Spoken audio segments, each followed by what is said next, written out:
OK, let's pick up with Manchester City, the champions, live to Ben Ranson at the club's training ground for us. Matheus Nunes, now a City player. Ben, a good deal for them. Yeah, it looks that way, doesn't it? This deal has been completed today, confirmed a fee of around £53 million, enough to bring Matheus Nunes from Wolverhampton Wanderers here to Manchester City. Remember, this is a player that had to take matters into his own hands, or that's what he felt when he went on strike last week after City's initial approach of around £47 million was turned down by Wolves. But you got the sense once City suggested they were prepared to up the fee, a compromise would be reached by the time we got here to deadline day. That's exactly what's happened. And for the first time, we can hear from Manchester City's new signing. And I think it's fair to say he can't wait to get going. I'm very happy, of course, to be here. It's a dream come true. I always wanted to play for a big club in England. And this year, God blessed me with that. And so I'm very happy, very excited, and I can't wait to get started. What was it that convinced you that this was the right step in your career right now? I mean, of course, there's a lot of factors. Being the champions, of course, I mean, it's amazing for me to even think to come here. The coach as well.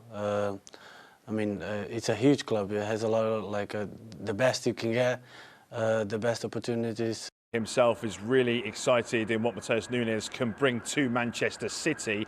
This deal sweetened potentially by Tommy Doyle going in the other direction, a separate deal. He's joined Wolves on loan with an option to buy for £4.3 million next summer. City actually have recouped already potentially more than the fee they've paid from some of their academy graduates. Taylor Harwood-Bellis has joined Southampton. They've got an obligation to buy him for £20 million if Southampton win promotion. And of course, there was that stunning move from Chelsea's offer for Cole Palmer. That's happened really, really quickly in the last few days. £42.5 million has taken him, a player that Pep Guardiola certainly liked, but a player that was desperate for more first-team opportunities. He's gone to Chelsea. We're just waiting now for confirmation of James McAtee's loan move back to Sheffield United. That one looks like it's all but done. As I say, though, just waiting for both clubs to confirm that's gone through.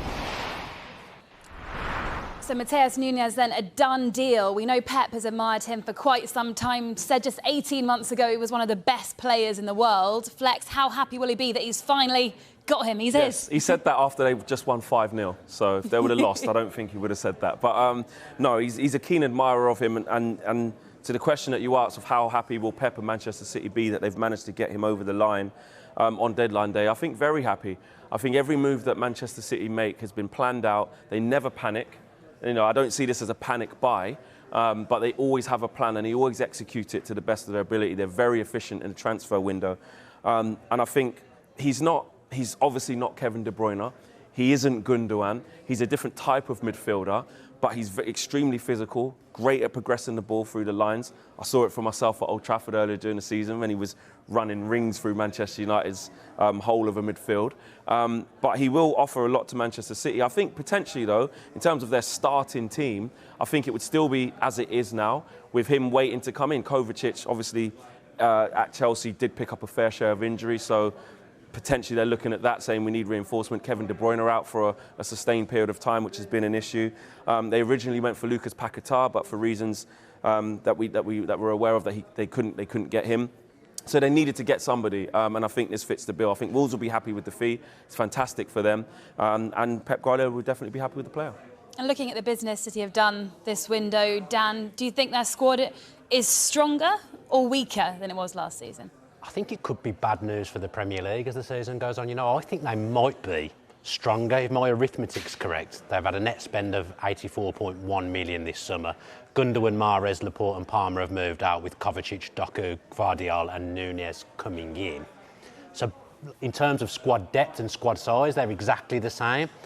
But they've signed some real up-and-coming players here that over the next few years are going to be really high-level players in the Premier League and the Champions League. And I just think with the way in the second half of that season, Pep got them working with Haaland in tandem, better the team.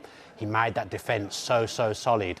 Gvardiol seems to have added to that as well. I think he's a level up from Laporte. I actually think, I don't know whether you guys agree with me, I actually think they might be better this season. To be honest, I think it's like about par, really. If you look at... Gundogan's a huge loss, obviously. A massive loss, and you look at the goals that he has, some of the players that they've brought in aren't like for the quality that they've let go. So if you're talking about, if he was looking at goals, Mahrez gives you goals galore. Gundogan gives you goals. Haaland gives you a few.